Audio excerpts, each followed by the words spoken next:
Hey everybody, it's Darren Carter, the party starter, and we're back! Very special edition, all the way from Texas. We've got William Lee Martin. Hey buddy, how are you, man? Good, man. Dude, I'm so used to calling you Cowboy Bill Martin that I had to make the change and say William Lee Martin. Yeah, it's taken some people some time. It took my dad 15 years just to get used to calling me Cowboy Bill, and now he's got to get used to calling me by my real name again. Nice. By the way, in your honor, I'm drinking out of my favorite mug, a Texas mug. I got this in Texas, and I believe I may have got it at the Dallas airport at Love Field. I think is where I bought this mug. I love this mug. Yeah. Your honor, I'm drinking water, and hopefully y'all can put out some fires in California. Thank you. I know, man. Gosh, Terrible. What's it like to have clear air? I need some clear air. I mean, it's bad. We're just watching it on the news. We're obviously 2 hours ahead of y'all, so the day is still going on. By the way, yes. We watched some of the news coverage of you guys, so we're thinking about y'all and praying about you guys in that area. And thank you. I'm in LA right now. This is where I have the everything set up to do the show and whatnot. But then tomorrow I'll head back up north, up toward up towards Fresno. And that's where, I'm checking. It's weird. Like, how you might check the temperature of the day. Yeah. I've been checking the air quality and it's been unhealthy. Like they have these graphs like green, yellow, orange, purple, and it's, and I'm probably, I would say at least 60 miles away from, I think I'm about 60 miles when I'm up there, about 60 miles from the fires, but still it's really bad. Yeah. Yeah. It's a buddy of mine does a great bit about it. He said, California was the first one to ban all smoking indoors, and it's been on fire since. Yeah, exactly. Tommy Drake, my buddy Tommy Drake. It's insane, man. It's it's funny. We've been following each other for a while, and I go by Darren Carter, the party starter, and I guess I kind of did that because it's an easier way for people to remember me. Like as a comedian, people sometimes they have a hard time. Like let's say they an audience sees 10 comedians on a lineup. Well, it's hard sometimes to remember which one they like. They're like, I like that one guy. And, when I was younger and I had my full head of hair, they'd be like, I like the redheaded guy. And so I had a bit about how they used to nickname me the Rooster. They're like, hey, what's up, Rooster? Okay, Rooster, do my homework. And I had the backpack and but then they called me Rooster, which was good because they'd remember me. But then on the marquee, it would say Darren Carter.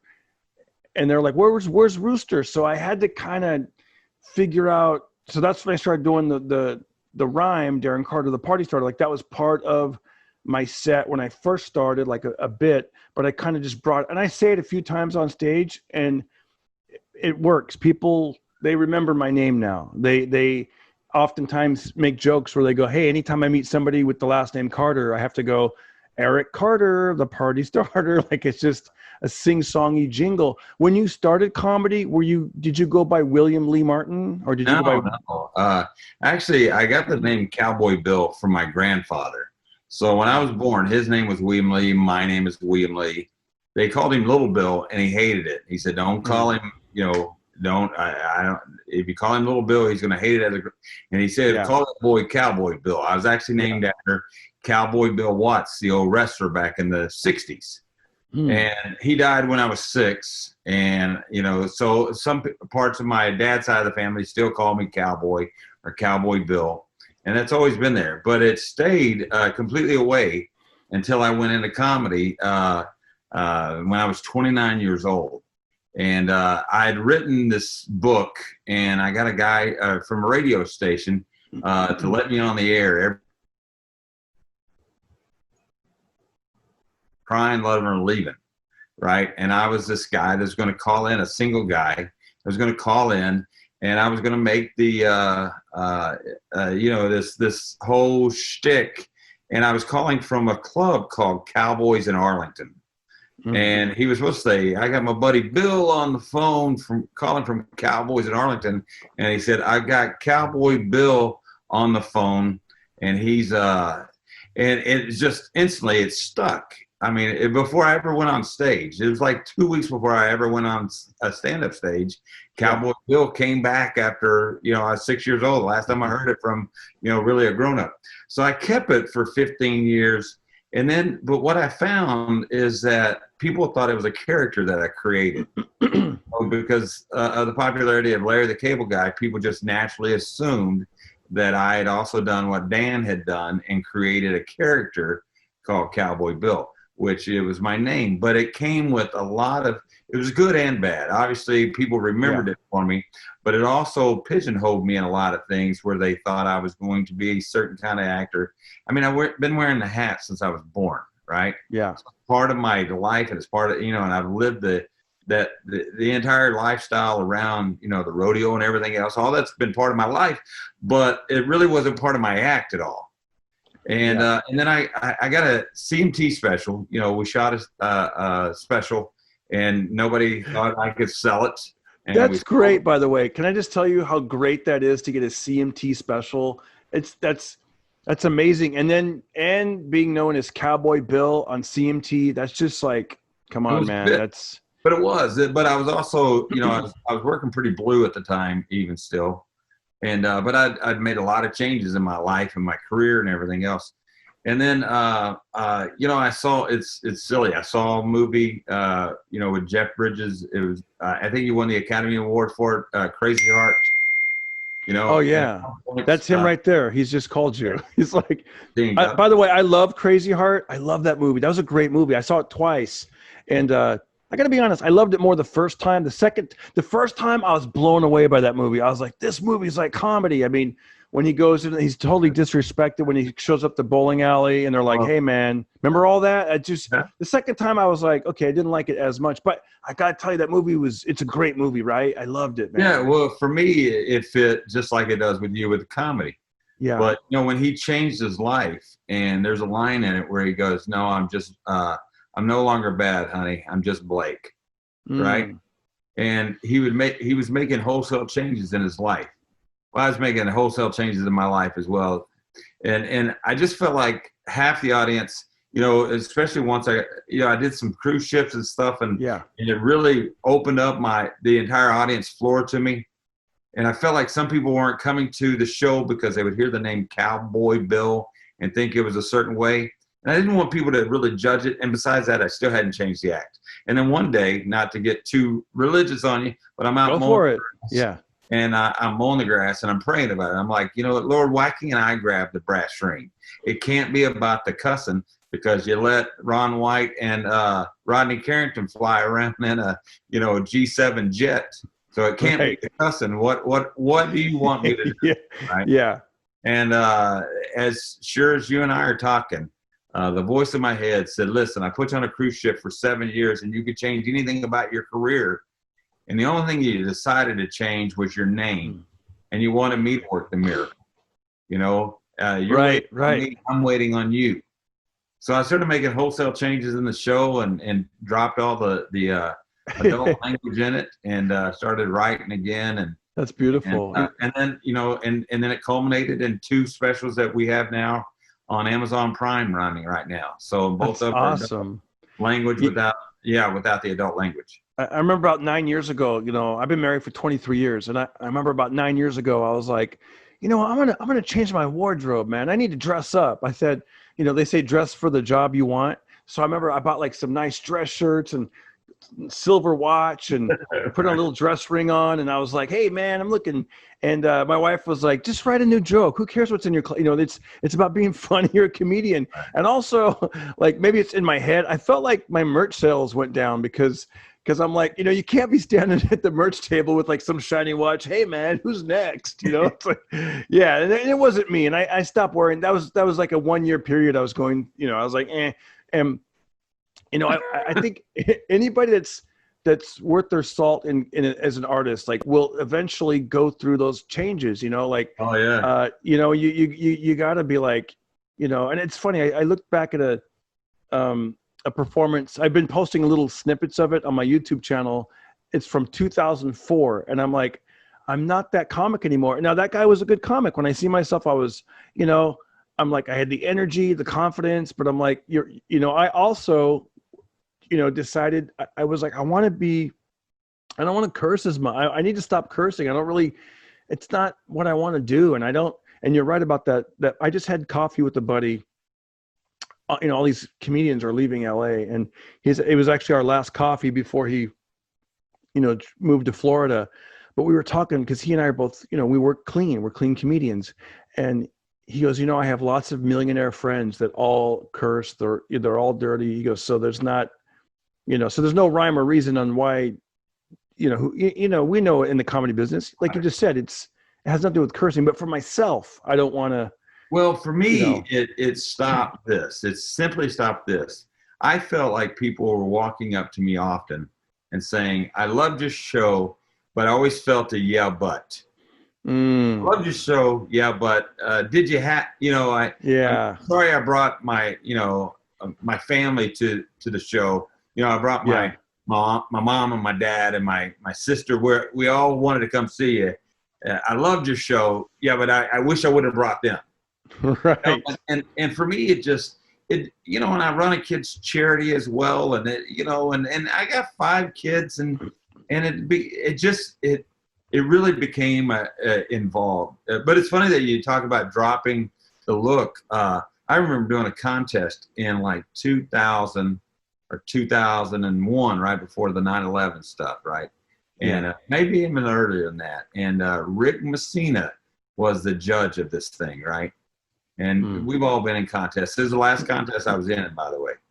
And, and you come off stage, and it was almost like I was just took a trig test, where you tell everybody, I think I did okay, but you're like, I nailed that thing, right? Yeah. And I come off stage, and I thought I had won the whole thing.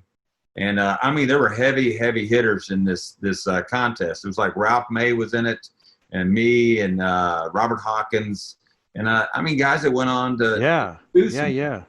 And the guy that won it was this kid that held up a beveled plate in front of his face. He goes, "You recognize me?" And he holds up this beveled plate that he got from like his microwave, and he goes, and the biggest show at the time was Cops. And he holds it up to his face, and it's beveled. And he goes, "Now do you recognize me from Cops?"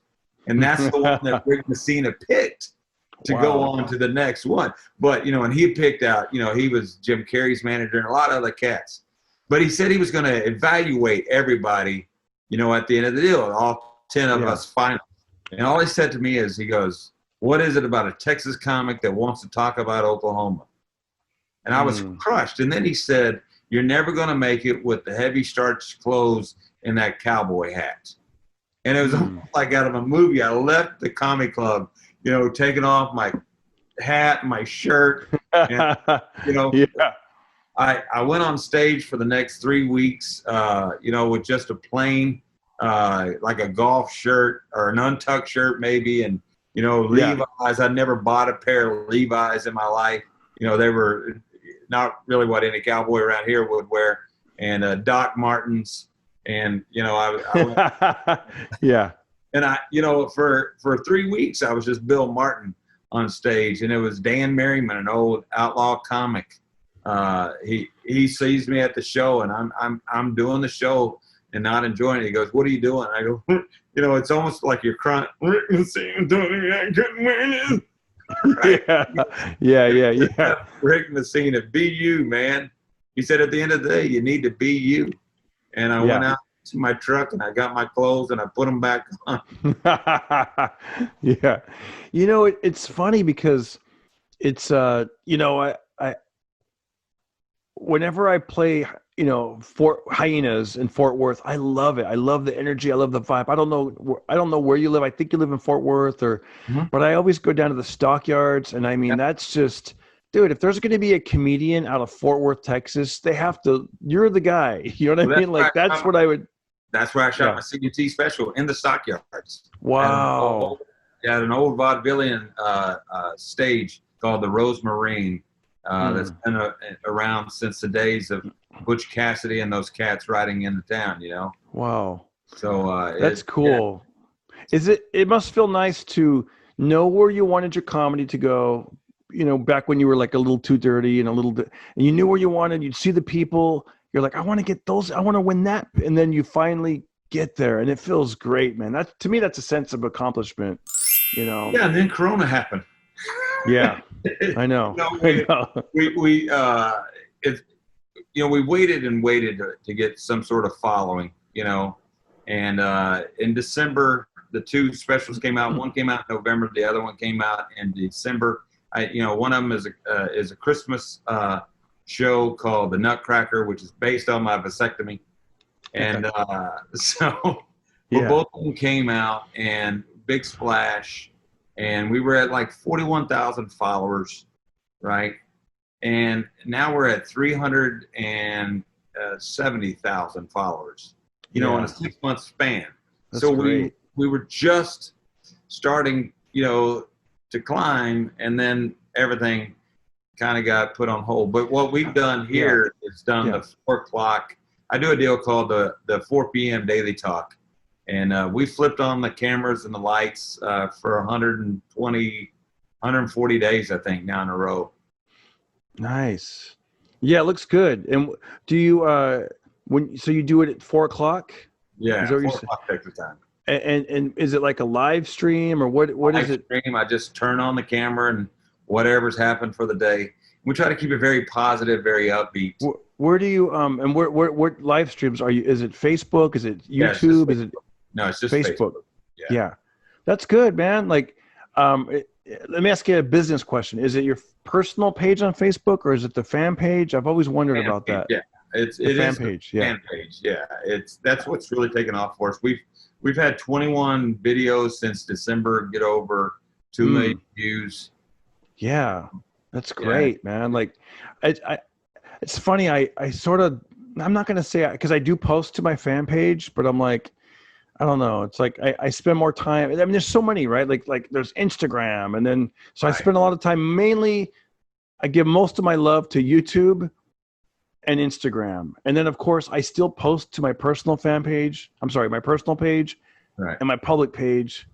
But it's like, and when I go into the analytics, I do see that people are coming from Facebook. But it's like, at the same time, it used to be kind of frustrating. Like, I'd be like, hey, I'm getting ready to come to, wherever, Denver, Colorado. And then the only people that would respond are fellow comedians and relatives, like that 30 people in the algorithm. My Aunt Brenda, you go get them, Darren. And I'm like, gee, this is, Or you get the 8 people that go, I wish I could be there. Why are they the first one to always respond? I've got plans. Thanks. I appreciate that. Or they respond the week you leave. Like, you left, and they're like, hey, when you coming to Kansas City? I was just there. It's like, I just got that today. When are you coming to Tulsa? There 4 weeks ago. Oh, I didn't hear. We only made the announcement 74,000 times. So you're finding, like, because I do see a lot on Facebooks, but as far as getting the word out, like, the fan page is really where it's at. It really has. And we've actually experimented. So we put out a video on the personal page, and we posted the fan page at the same time. Yeah. And we would have 400 views tops on the personal page. And on the other one, we would have, 275,000 views. Wow. It was literally that much. And like this daily talk, every once in a while I'll log on to the wrong account, and I'll know because I'll look up and it's like 9 people are watching, on the page. And then I flip over to the fan page and do that. And suddenly we're at 2,200 again. That's funny, man. I have a guy who's almost like, he's in LA, and he's got a following here in LA. His name is Gilbert Esquivel. He's a regular on my show. And he calls his show G's Night Owl, something like that, or G's Night Owl Coffee Show. But whatever. He looks like he's got a setup like you do, and he's so, like, addicted to it. Like, so I'll get these alerts like, have coffee with he's drinking coffee, talking to people. Then that night he's doing a live stream and playing music and stuff, and he's kind of inspiring and like, he's like a comedian, but he also he's been around for a while, and he's lived life. In other words, like, he's kind of like Johnny Cash. He's played prisons and whatnot. And he even did a thing when quarantine first started happening, like back in, I think, April. He goes, man, I get so many people on my live stream.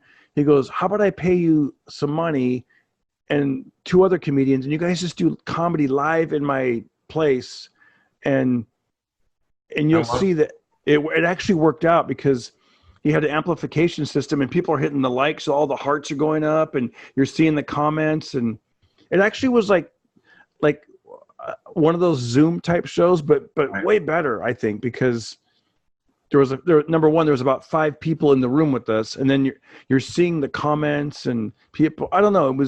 It actually was a connection. What I've done, and the reason why this is here, this escapes from quarantine. What I did, so I've worked 4 out of the last 5 weeks. I do a theater show, and so where I've been able to still keep the theater going, here, and we've done Texas and Oklahoma, things I could drive to. Usually theaters that are around that 450 mark. So, you can get up to 200 people in it, but it's anywhere from 260 seat theaters to the 500 seat theater, which is perfect. So the other day, 2 weeks ago, I was at this place called Granbury Live, a theater. And I just had a guy come in with a nice camera, and he plugged into the board, and we taped the set, right? I did a 3 o'clock that sold out and a 7 o'clock that sold out. It was a lot of fun. Yeah. But I've also, like most of us, haven't been on stage. And, for a lot of it, because I don't know about you, how much you're working or if you've gotten to get up since this whole thing's happened. But I literally forgot my act.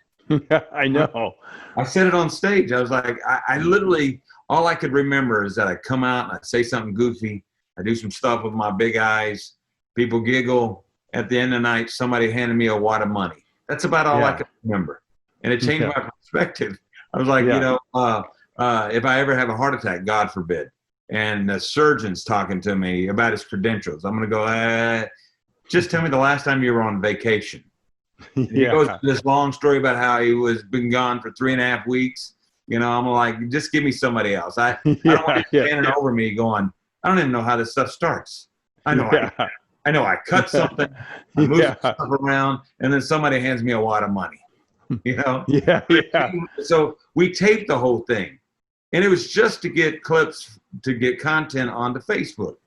So I took it, Darren, and I chopped it up. I just chopped it up for that for the marketing guys, and then I told my wife, I said, there's about 35 minutes of brand new material that it's on none of the specials. That's awesome. And then I started splicing it together, and it worked as a show. So then I dropped in some audience shots, and I have from the 2 specials. So full disclosure, some of the audience shots are not the audience that was there. It was the audience that I had filmed, because we didn't film those. We didn't film the audience. And I have, the sign written thing that I could show their faces in this thing. But it was just to do the segues of it. And today we put on Vimeo a 35-minute special called Escape from Quarantine. Oh, cool. A 5-hour download. And a ton of people downloaded it today, which is kind of cool. But we're going to run it for the next 10, 12 weeks. And I told my manager, he's like, it's not a production like you had on the last 2, comedy specials. And I said, but it's content. And right now people are thirsty, hungry for something. Because let's face it, have you tried to tune into late night television and feel any relief from this thing? No, I don't even watch late night TV. I didn't watch it before, but I really would watch it now. Even when I see highlights, I'm like, I'm not really laughing. I'm not, it's not my, back to transitions. I got to tell you, I did do a parking lot show. Like there was a live audience. It was like mixture of people in the parking lot and then cars. And they had it, like 3 giant screens. So there was like a film crew that's like projecting your image. Right. And so it was actually really good.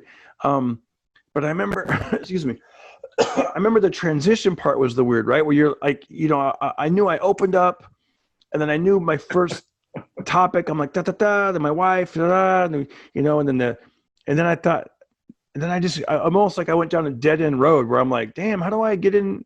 Like, how do I transition from this to the, Right. yeah, it was weird, right? Like So when people heckle you in a car, do they just honk? What happens? yeah. I said, I feel like I was performing for the Transformers, yeah. It was, What if they give you the lights? Do you? Oh, that must be the light. No, that's just a yeah, exactly. opening up his door. You know what was weird though is actually I did sell merch afterwards. I was like, because I was the last guy on. I go, hey, I'll be right over here. I mean, it's one thing when you're in a club and like 85% of the people walk by you. You're like, all right, good night, thank you. It's different when they're like, gentlemen, start your engines. I mean, when I go, good, yeah, people start up their cars and like most of them like, I mean, I actually had a few people that came by. But I mean, to see all these cars start up and leave, you're like, ugh. Like, Well, yeah.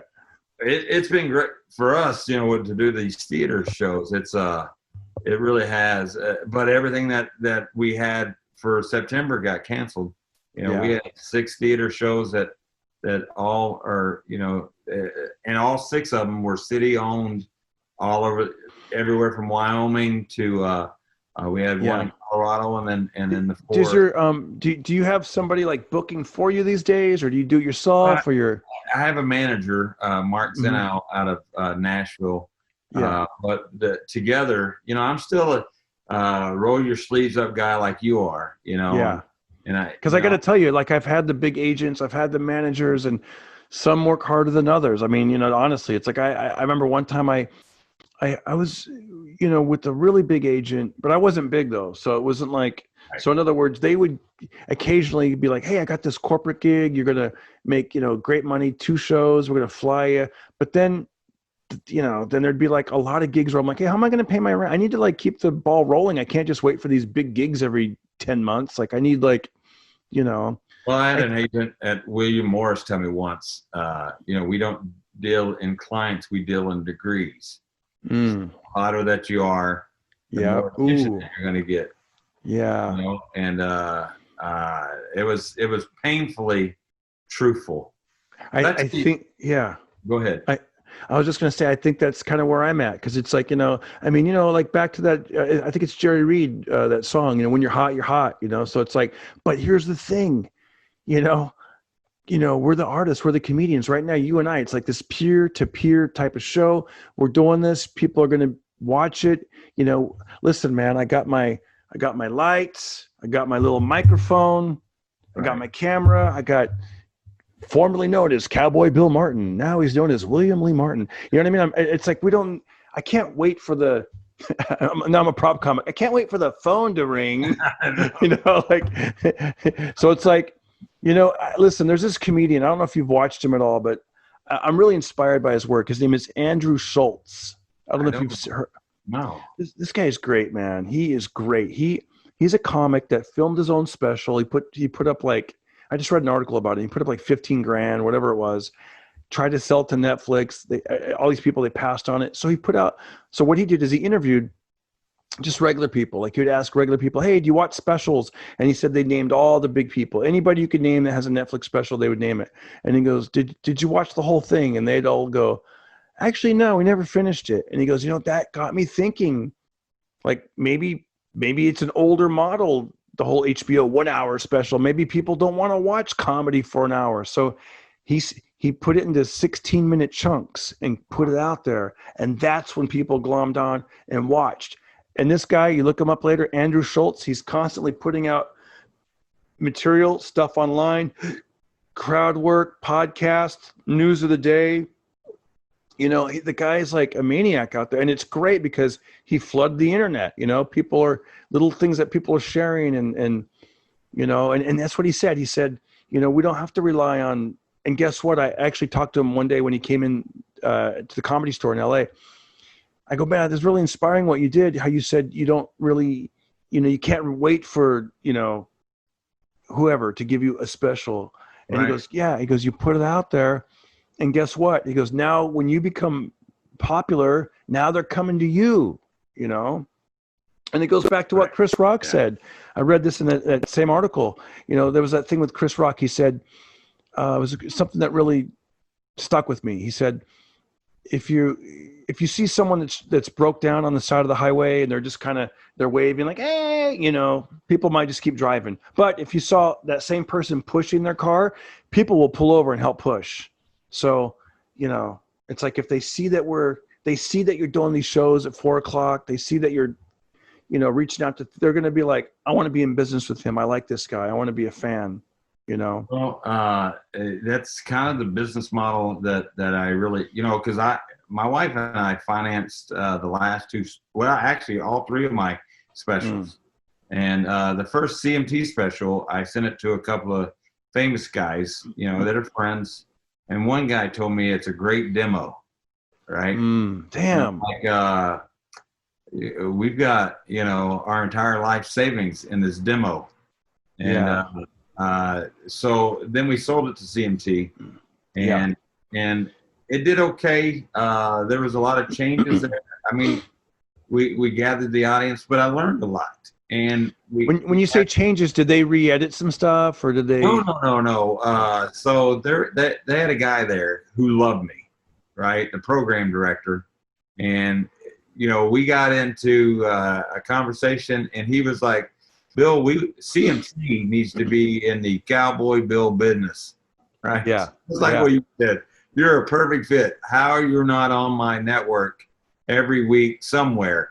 And their biggest show at the time was Party Down South, which was basically Jersey's Shore, but with Southern draws, right? Yeah. And so that guy's all ready to air it, and he said, I'm gonna pay. You're not gonna get a whole lot in this initial buy, but every time I air it, you're gonna also get that initial buy. And by the time this 2-year contract's up, everybody's gonna know who you are. And we're thinking home run. We've hit it. Yeah. And then maybe a month and a half before it airs, he got fired along with another 325 middle management at Viacom. So it was a bloody Monday, and they fired everybody. And this new program director came out, right, who was not a fan. Now, this guy that had bought my special, what he wanted to do is do a comedy night. And he was going to have, like, the blue-collar guys that were heavy on their network too as the lead-in, and then have a new comic come up behind him with an hour special. And he was going to promote it all week as the highlight guy. So there was going to be a build-up to this thing. Well, the new lady came in, and she automatically scratched that plan and the expense of it. And so we're just holding on, but, and then the distribution company that I hired, who, by the way, went belly up, they were supposed to help me a lot with the promotion of it, and they didn't. But I'd hired a publicist. We had real money that my wife and I were still pumping into this thing, believing in us when nobody else did. And then so I called the distribution guy just to thank him for making a dream come true, right? Well, I guess he gathers a conscience, and he calls this new program director, and he says, hey, we just wanted to make sure that, you guys, this is a week up. This is on a Monday. We just wanted to make sure that you are really, supporting this project. And him and he and Carnival Cruise Lines are so excited that you're going to. And she says, I can't understand why a $1 billion company like Carnival is excited about me having one of their comedians on here, and they haven't spent any money on the network. And then, which was never even, it wasn't even part of the equation, but suddenly it had. And then she said, and the other blue collar guy won't even tweet or anything that his special is going to run on this Saturday. So I'm just going to pull both of them. This on the Monday before it airs, Darren. Oh my gosh! And she said the other guy that wasn't tweeting. There was I don't want to a bigger name. But it was one of the 4 blue collar guys. Okay, gotcha. That was also going to run on the Saturday. Yes. Is it one of those guys? No, because I know you don't want to say, but you think it was one of those things where, because this happens sometimes, where they have so many projects, so much success to them, they're like, oh yeah, I forgot to do that. Like, whereas no, I think it was more like I don't need them. I am so huge now that yeah, I need to be on CMT anyway. yes, yeah. When I'm running for president, it was before Trump even got involved in. So he was running for president. So so you can Google who ran for president as a comic in 2016.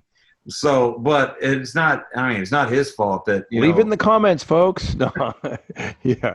It suddenly, suddenly I was losing the entire. And I'm in a press junket. You know, I'd hired a great publicist out in L.A., Jeff Abraham, who does great publicity, and he had me on a press junket for 3 days talking to everybody from coast to coast. You know, and I'm locked in my room, and I get, you know, in my office, and I get this thing across, you know, my big Apple screen that says, "Dear Bill, we decided to pull your special. Hope to air it by Christmas. Have a nice day." Literally, have a nice day, and then her name. Right, 3 sentences, and my entire, you know, career was in the balance. So, I mean, you had to have felt awful, but yet, we hope to air it by Christmas. Did that make you feel like they're not going to air it, or you're like, well, maybe? No, because you know, with the contract that I have with CT, the whole idea of even airing it now was that I was going to try to get some of my money back in DVD sales, and I can't sell it until it airs because they have this exclusive deal. So even if they aired it the day before Christmas, I lose out on a chunk of money that I could try to make in this thing.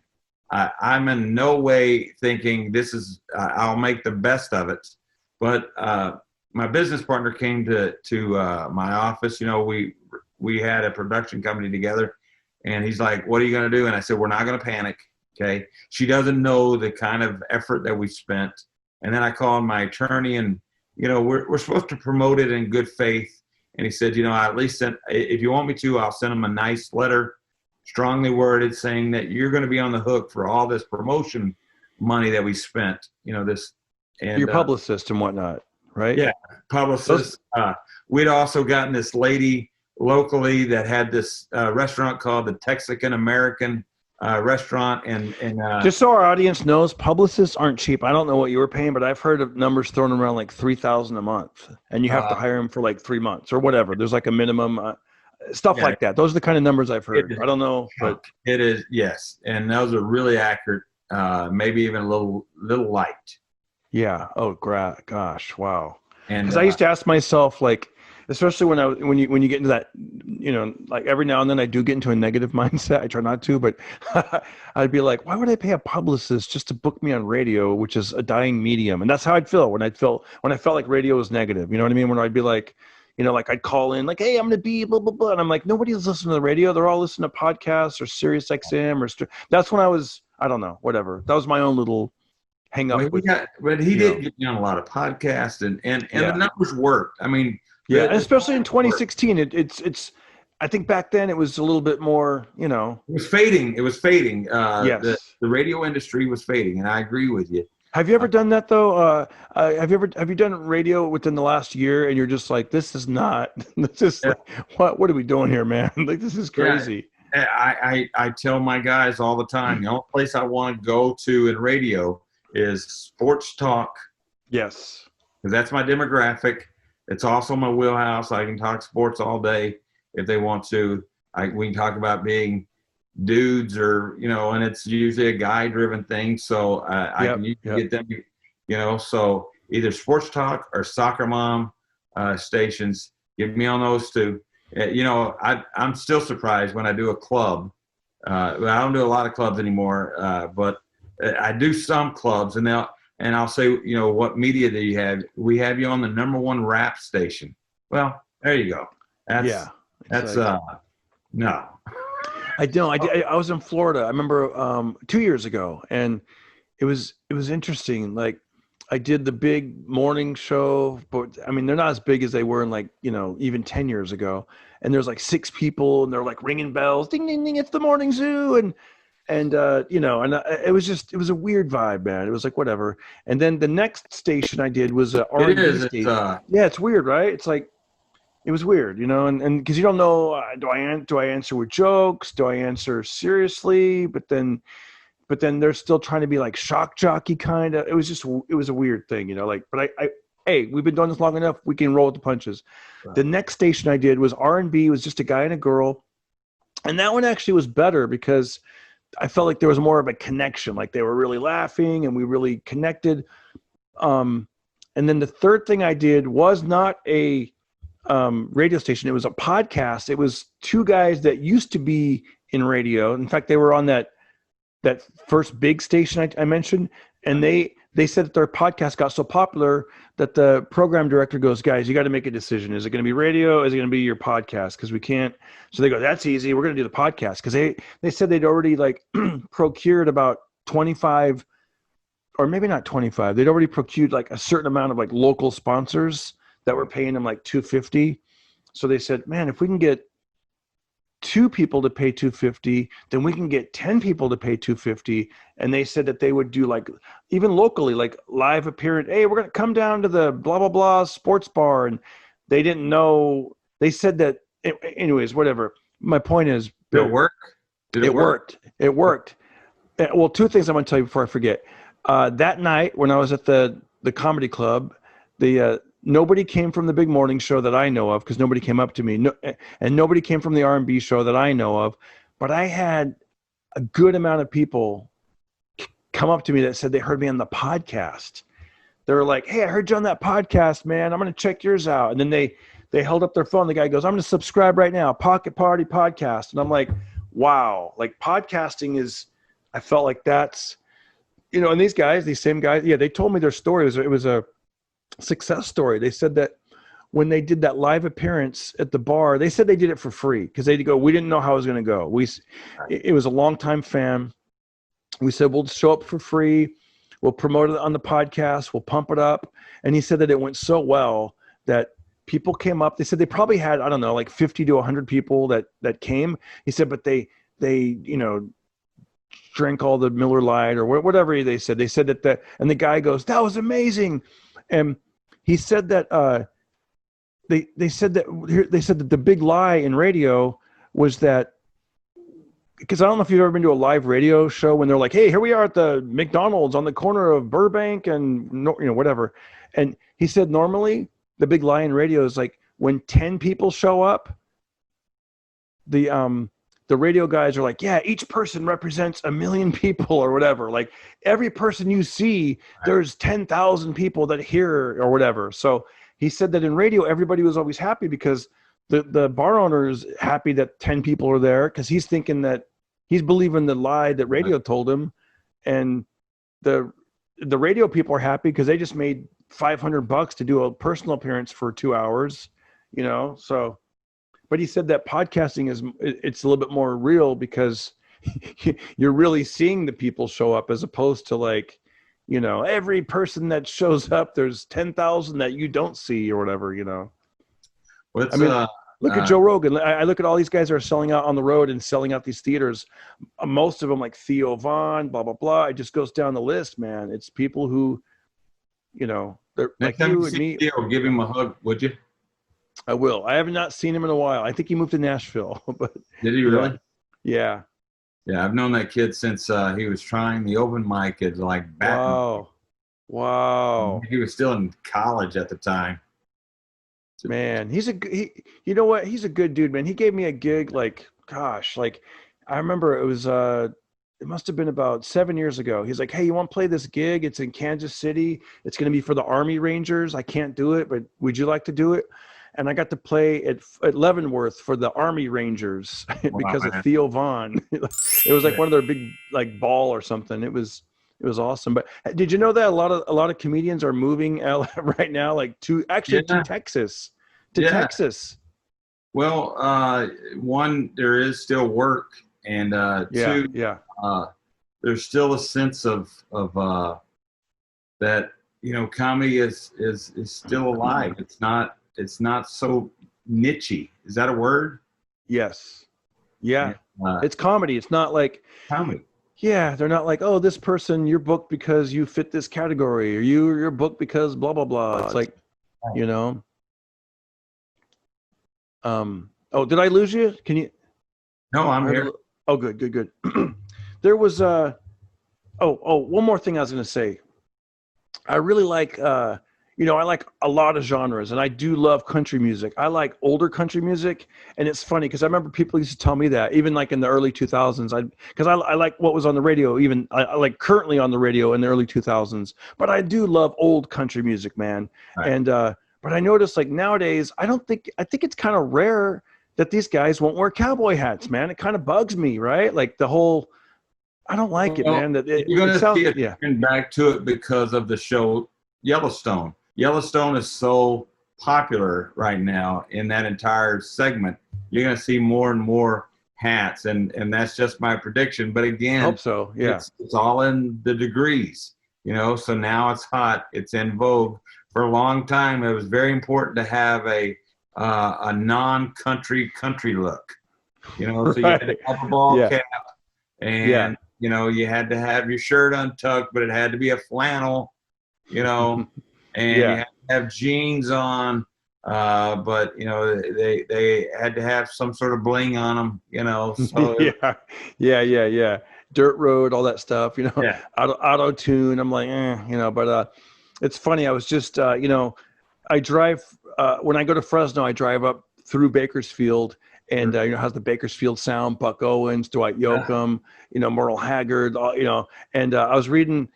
Believe it or not, I was reading about Buck Owens' Palace. For the listeners, he Buck Owens was one of the hosts of Hee Haw, and he had several hits. The guy was so successful, very successful. Owned radio stations, owned so much. Very smart with his money, and I was reading some humorous stories about things that he would do. Yeah. And one of the things he would do is he was just very blunt. You know how these guys, they're in show business that are very successful, plus they're older, and plus like Dwight Yoakam told a story. He's like, because if you guys can picture Dwight Yoakam, he also was in Sling Blade, but Sure. Dwight would wear that cowboy hat and he'd kind of cover, like half his face, and he had that sex appeal. All the ladies loved him. And Buck Owens goes, he goes, Dwight, you look pretty good with that hat on. Because he took it off and he's like all bald and stuff, and he had hair on the sides. He goes, you ought to just go ahead and just keep that hat on, Dwight. That was something he said that was pretty funny. And then another story I'd heard about Buck Owens, he told Brad Paisley, he's like, it costs a lot of fuel to fuel all these tour buses up, man. When you just get one tour bus. And so he said, so Brad said whenever he would play Buck Owens' Palace in Bakersfield, they'd have to hide the other buses like down the road and pile all 40 of them or whatever, like on the one bus, right. And he actually spoke at Buck Owens' funeral, and he told that story. And he goes, Buck would be real proud of me, man. I flew in here from Memphis last night. I had a show in Memphis, and I flew here, and I didn't fly private. I flew on Southwest. And he goes, and Buck would be proud of me because it was a free flight voucher. So that was another funny story. And then there was another one with Trace Atkins. And Trace Atkins has that deep booming voice. And so Buck said, he goes, that voice is something special when you do those low notes. He goes, you got to do that in every song, He there's a great story of Buck and Garth Brooks. Buck didn't pay what everybody else was paying ever. You come play his place. There was a certain mystique about it as well because of the people who came from Bakersfield and the Buck Owens and the Bakersfield sound and everything else. And Garth had really climbed to be great. And Garth tells the story, and he told it without crying, by the way. So if you saw his documentary, I'm like, all right, stop crying, okay? Just you cried to count your money, relax. But he tells this great story that Buck comes in and he's like, Buck, I'm selling all these arenas and everything else, and Buck put his arm around him and goes, well then you don't need my money. It's like you gotta like, hey Dad, be proud of me, but don't you can't tell him too much, right? Like, man, that's great. You're making plenty of money. I didn't. I wanted to. I didn't want to. I wanted to save the story for the show, so I didn't want to ruin it by watching the entire video. But I believe you have a video on your YouTube channel about it was something to cheer people up about being broke or something, or making some money or something like that. Do you know what story I'm talking about? Well, I do have my testimony on there, and it's basically, you know, 2010, 2009, I guess. I was going through a pretty rough time. I'd gone through an ugly divorce, and I gotten audited by the IRS, and I had 2 kids in college, and you know, I had a house full of cards and made of cards anyway. The Improv had also changed. You know, I was working for the Improv all across the country, them and the Funny Bones, and then they had a sudden change of philosophy of who they were going to book. So, you know, guys like me that had good acts, and you know, I don't know if this happened to you, but suddenly, you know, they said that they were going to go to a different business model, and it was either going to be household name, urban name, or they were going to go with hypnotists. And guys like myself, you know, got paid pretty decent. They just cut out. So suddenly I lost so much business. And it was also right after Enron had happened, you know, so no company was really doing any corporate stuff, especially in Texas, because of the corporate gouging going on by Enron and other companies. You know, so there was this perfect storm, and all of it really came collapsing, you know. And it was probably the hardest time in my show business career. And then I'd met a lady in Tulsa Comedy Club, but we went out once, and then I was in Oklahoma City, and I'd gotten a letter from the IRS that you know, it may not sound like a lot of money to some folks, but at the time it would be like $1 million to a lot of folks. But it was like I owed $7,300. But at this point, I couldn't borrow money, you know, to buy bread. You know what I mean? Yeah. Where your family and friends are avoiding you and everything else. And, you know, I'd been praying about it, and it seemed like the more I prayed about it, the deeper in the crap I got, you know, always going in the other way. So I met this lady once, and then she lived in Tulsa, and then I was going to be in Oklahoma City, and she wanted to go to lunch on a Sunday. So she came over. We leave her car at the condo, and we go to the Macaroni Grill. 5 minutes into eating, we hear this ting, ting, ting, ting, ting, ting, ting, ting, ting. And Darren, biblical size hailstones were beating the holy hell out of my truck. Okay, the truck that I bought when I was still, you know, I was the 5th guy signed on the Blue Collar Tour, you know, back in 2000, I guess, or 2001. And, you know, with the management of those guys. And I'd been on the Paisley Tour, but now, you know, I'm working at Chuckle Hut in Oklahoma City, and the Looney Bin. And you know, I've got all this debt, and you know, they're going to take the IRS said they're going to start garnishing my wages if I don't pay them, and all this other stuff. And I got kids, and now the one thing that I bought in my blue collar days that's immaculate. I mean, this truck was immaculate. Is beat to total hell, busted out a window, all kinds of stuff. I mean, literally softball size hailstones hit this thing. And so I drive this girl back to the condo, and she talks about it now because, well, there's a different part of the story. But she's like, we're never going to date each other again. I can just see it in your face. And I get home, and I call my best friend, Graylin Johnson, and I said, you know, I got one thing left on this planet, only one thing left, and God won't even let me have it. Beat all to hell, and now I don't know how I'm gonna fix it and everything else. And he said, I said, I got one payment. I got one payment left on this truck, and now it's in the shape it's in. He said, Bill, you got the one payment? And I said, I do. And he goes, can you make the payment? And I said, I can. And he said, make the payment. And I said, what does that do me? He said, they're going to write the check out to you. The insurance company will write the check out to you. And I said, are you serious? And sure enough, comes and she walks around the truck, And she said, "You want me to write out the check?" And I said, "Make it out to me." And I said, "How much is it?" And she said, $7,800. Wow. So there was the miracle that I'd been looking for. Wow. And it got the IRS off my back, which got me to zero. Yes. And sometimes just getting to zero lets you sleep at night. You don't have this cloud hanging over you.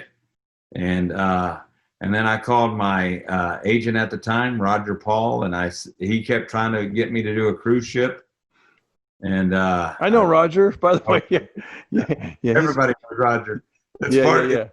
part of the it's part of the initiation or whatever. You have to do a triple run. You have to be booked by Roger Paul, and you have to be double booked and canceled by Gary Minke. Or wait at the airport for Gary. Gary, are you here? Oh yeah, we're on our way. Hey, okay, I'm sorry. Yeah. So those are the rite of passage to be a stand-up comic, in my opinion. Yeah.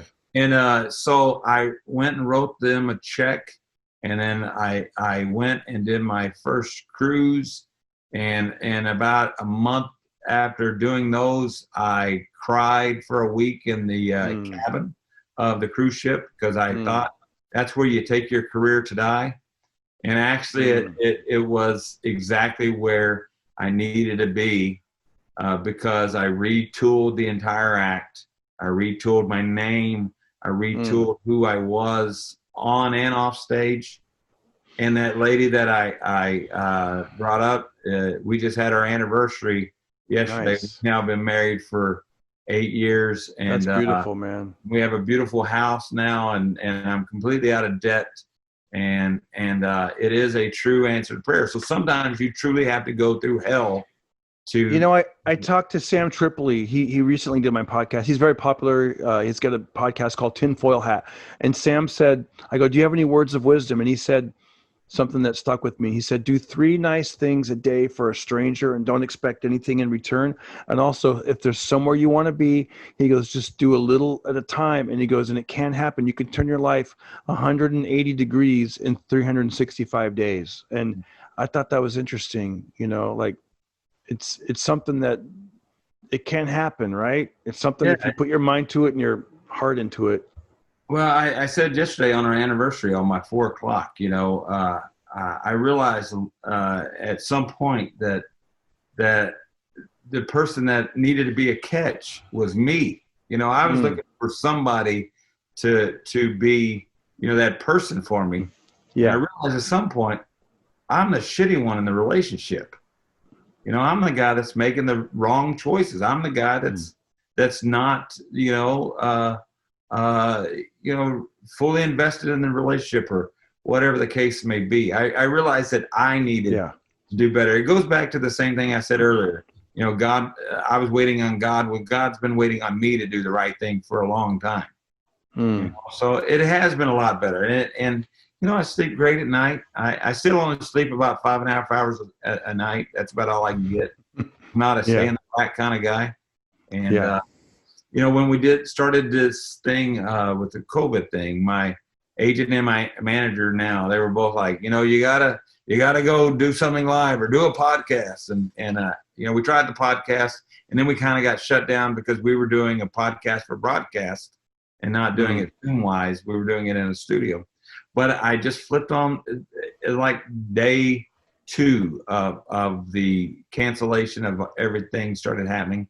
I just flipped on the lights, and we got the production lights, so I can get soft lighting. I look, good with the chin. We just flipped it on, and then at one point I did a 24-hour broadcast here on. So I did 24 hours straight in this game room. Was there any point in there where you're like, wow, there's 3 people watching me, or did you even? We never got numbers that low, and that's the amazing thing. I mean, they never got that small. Yeah. And between 4:30 and 6:30 in the morning, I literally turned the camera to my television and I played Red Dead Redemption for 2 hours, and there were still 300 people watching We play stupid Red Dead Redemption, which I love, by the way. It's the only thing that's really got me completely through COVID, is that I have a wife in Red Dead and an illegitimate son. And my wife, I love her. She's a recovering whore, but don't judge her, Darren. We all have a past. Yeah. Nice. Well, listen, man, it was great to have you on the show, and I want to thank you. And it's always good to see you online. And thanks for words of wisdom with everybody. And you guys check out Bill and dude, please come back. Can I give just one more piece of advice to folks? Please do. What's really developed through this thing that we're done here is during the 24 hours. Reason why we did it was to show people that you just have some days you just have to get through the minute, to get through the hour, to get through the day. You got to break them down in smaller chunks. If you're really going through a high pressure situation in your life or worrying about stuff, if you just get through the minute, then you can get through the hour, then you can get through the day. And it really became a philosophy here.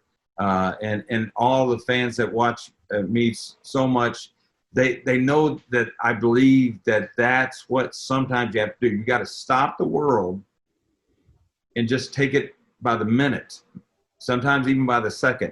And I learned a lot of that from, these kids with cancer that we deal with all the time with the Cowboys Who Care Foundation. But just got to get through that minute, to get through the hour, to get through the day. And that's what's helped us get through these 7 months of being in the lockdown. That's awesome, man. I love it. Thank you for everything. And I just realized next time you're on, I should put on a cowboy hat. That'll be kind of cool. It'd be like a special episode. And I'll shave my head. No. Yeah, exactly. Yeah. Come on, man.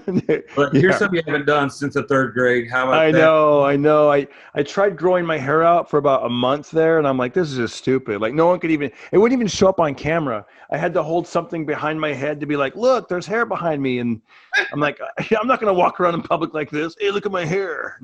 But you know what's great also, if you wanted to like disappear into the audience after your show, I'm sure you could just take the hat off, throw on a pair of glasses, and change into a t-shirt and walk right by people. Do you ever do that when you're in Vegas or someplace where you don't you kind of want your privacy, but you're going to be around all the people?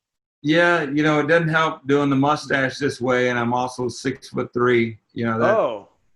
Yeah. That's funny because I look taller than you, like the way I'm sitting. No. You're like one of those guys in the car that's like, come on, you little, and then you're like, what did you say?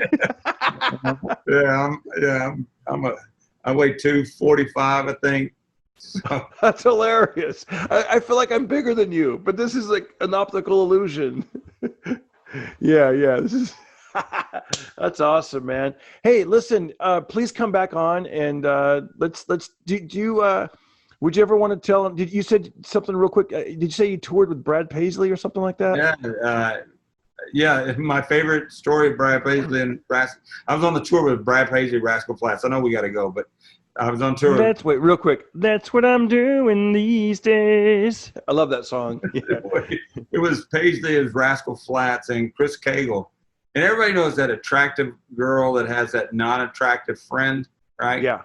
I'm looking around the room. I'm thinking, I'm the ugly chick. They're like, who's that cowboy? I'm the comedian. I know, hey, but they were great to me, man. And that was 10, 15 years ago. I do want to say I've written a script, and I'm looking for it's my 7th script that I've finished, a feature film, and I've written a comedy Western this time, and I'm looking for an agent, a literary agent or a producer who would be interested in that project. So since this is going out in the LA market, I might as well throw out my, it's funny. I've had a lot of guys read it, and comics, they're not great with the compliments, and this thing has come back. It's kind of I've rewritten the history, especially with the whole Wide Earth thing. It's kind of a rewrite of history with it. And but it's think Mel Gibson's Maverick with I bet you there's going to be a bunch of wealthy guys or guys and gals that put their money together and start some networks. I think something's going to give after COVID. Like something's gonna shake up the industry where they're like, we need to have. Because I'm telling you, man, and I know this has been a long one, but I kind of miss the old days of classic television, and I know I'm not alone. I know there's got to be other people that miss some of that good time, some of the stuff from that we grew up on, and there's not a lot of that right now. There's a lot of remakes of stuff that's been made already. I want to see, Well, maybe they need some fresh voices. Maybe they need some fresh faces. Maybe they need. I mean, so many people are creating some fun content out there. Yeah. I actually told my son's 12, and I remember.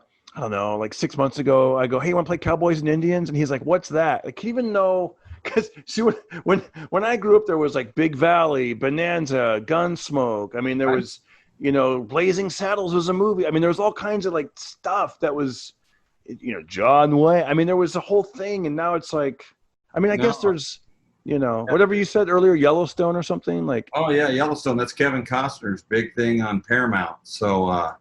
I've always thought myself as a cowboy, but since I've watched Yellowstone, I realize I've yet to kill anybody, throw anybody off a cliff, rope somebody while on a horse and they're inside of a pickup. So maybe I'm not the cowboy I thought. Yeah. Hey man, thank you again for coming on, and let's do this again. Yeah, my pleasure, bud. Okay, you got it. Thank you. Take care. God bless. Thank you. God bless you. We're done with this interview. Thank you again for watching this video. Slap like, give it a nice thumbs up, share it with your friends, and hopefully I can get this kitchen remodeled and take care of that weirdo back there in the window. Everybody listen to Darren Carter. We all know he's the party starter. So if you want to listen to a podcast for free, then listen to The Pocket Party.